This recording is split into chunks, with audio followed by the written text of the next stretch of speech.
Yeah, definitely after the Georgia Tech game, I think I got back into the groove of playing. Coming off of surgery, getting back into it. It takes time. So I think got my feet wet a little bit and kind of got in the groove of playing again and things like that. So I was very excited about how I played. Was it hard to get in a groove against Georgia Tech's triple option? It was very frustrating too. Having to take on a lot of cut blocks and not really getting a lot of action. It was pretty frustrating for the first game. Gosh, For I sure. think the coaches said y'all had 3 drop back passes you got to face against Indiana State. Do you remember how many it was against Georgia Tech? I have no clue. Probably less than that. I mean, how frustrating is that as a defensive end? I mean, I know that you want to play the run, you got to be an all-around player, but we all know defensive ends kind of make their money, kind of get into the quarterback, get into the backfield. How frustrating has it been to not get many of those chances? It's definitely been frustrating, but I think, as the season goes on, I'm going to have my opportunities, and we're going to have our opportunities to rush the passer. I think we just have to be patient. We have to, we still have to go with a game plan. We can't, get out of our gap trying to, make a play and things like that. We have to go within the system. How you had such a strong fall camp a couple of years ago when you first got here, and then kind of got bit by the injury bug. What's the last couple of years been like, and what's it like now to kind of be back out there and doing what you've always been able to do? Yeah, it's been pretty frustrating with the injuries, but I got a little, action playing D tackle. I know that's not my natural position, but any game experience is great experience, and I was blessed to be with the opportunity to do that. But now that I'm more healthy playing defensive end, I'm really excited about these next 2 years I have here. Building off of rushing the passer, how important is it this week against a guy like Felipe Franks who's making his second start? Yeah, it's definitely crucial. They have 2 quarterbacks. They have a running quarterback and the other guy. It's very crucial to know which quarterback's in, honestly.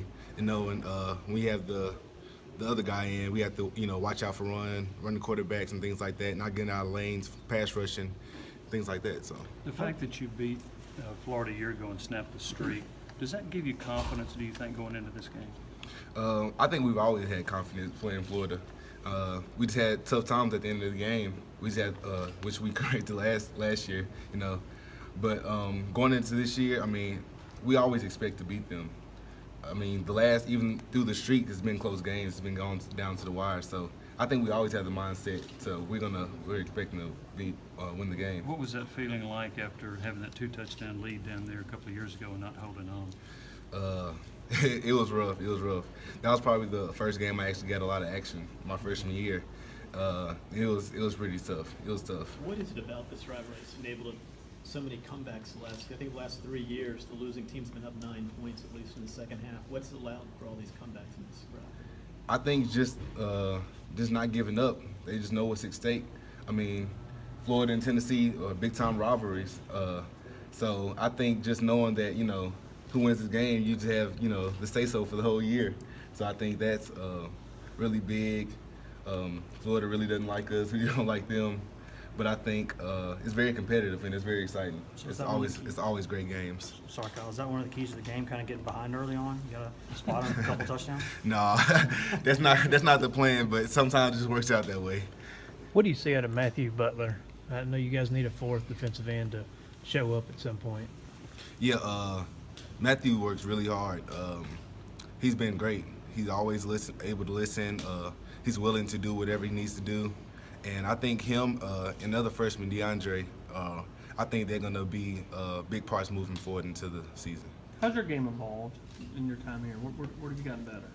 I think really just now just game experience, honestly. I think just getting into the game, that helps a lot, So I think that's probably the biggest thing.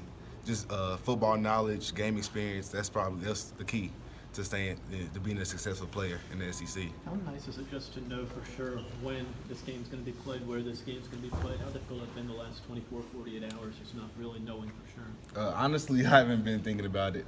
I've just been, just focusing on me and the team. I don't care what we play. I don't care if we play here, Atlanta, Gainesville, wherever. So I'm just ready to play wherever. Do you wish there was some trash talking going on like a year ago with Tease Tabor and all that? I mean, you kind of missed that with this rivalry? No, I'm never the one to talk. I just play. What'd you think about that a year ago? I really didn't pay attention to it. What do you see out of Martez Ivy in their offensive tackles? Yeah, he's great. I remember in high school we played on the same Army All-American team. So I remember going against him every day, and he's a great player. I think we have to be ready for him. Is there any concern you only have one game of tape on them? Not really. I mean, it's a little frustrating. I think it was harder with the Georgia Tech and Indiana State, knowing Indiana State had a whole new offense from last year. We really only had one game. So, I mean, we get to look at a few things from last year. They had some returning starters on the offensive line. So, it's a little frustrating to only have one game, but I think we'll be able to manage it. Kyle, considering what Juwan Jennings' role was in that win last year and still kind of getting after Tease Tabor, how tough is this for him to not be able to take part? Oh, I know it's frustrating. Juwan's one of those guys, he just loves football, and he'll do anything to be out there. And I think, it's frustrating for him, but, it's important for us to, let him know that we have his back and we'll handle it for him.